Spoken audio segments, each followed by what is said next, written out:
This is Brenda Kahler from Armanino's, Senior Manager of Nonprofit Client Engagement, and today I'm speaking with the partner who heads our Museums and Performing Arts subniche, Matt Gard, about trends he's seeing in the sector.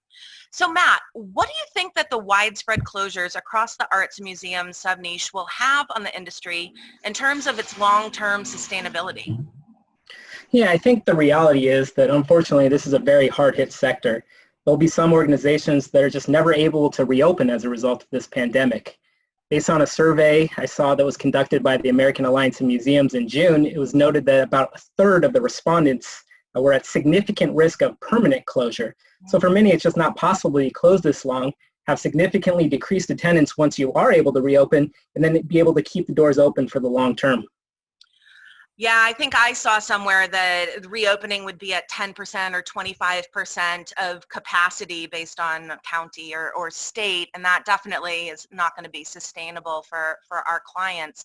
But what about those organizations that do have the resources or the endowments that they can rely on? Yeah, I think for those that do have those resources or reserves, there's potentially some positive impacts to overall long-term sustainability that might result. First, organizations are now more on top of their finances than they probably ever have been.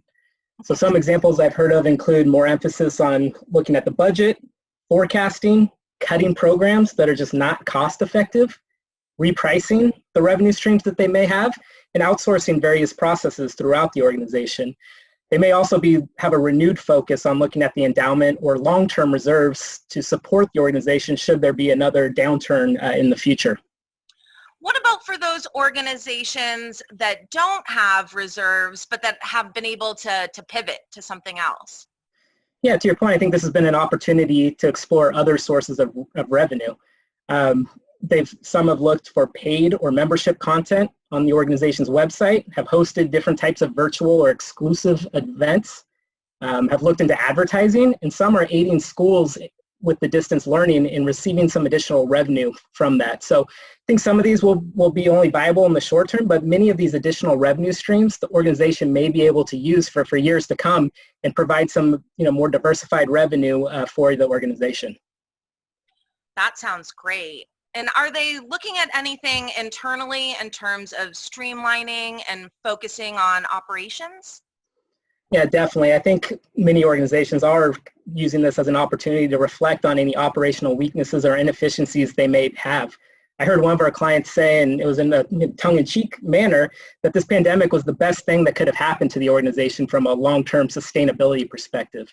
It allowed them to really trim the fat, focus on areas of improvement across the organization, including looking at its strategic plan, its organizational structure, its people and resources, whether they should automate more processes, whether there should be an overall bigger investment in technology to make the organization both more efficient and effective as a whole.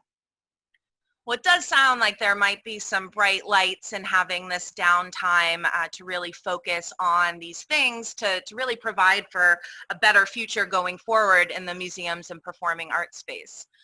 So thank you for your insights today, Matt, and everybody else. Stay tuned for future nonprofit insights from Armanino. Have a great day.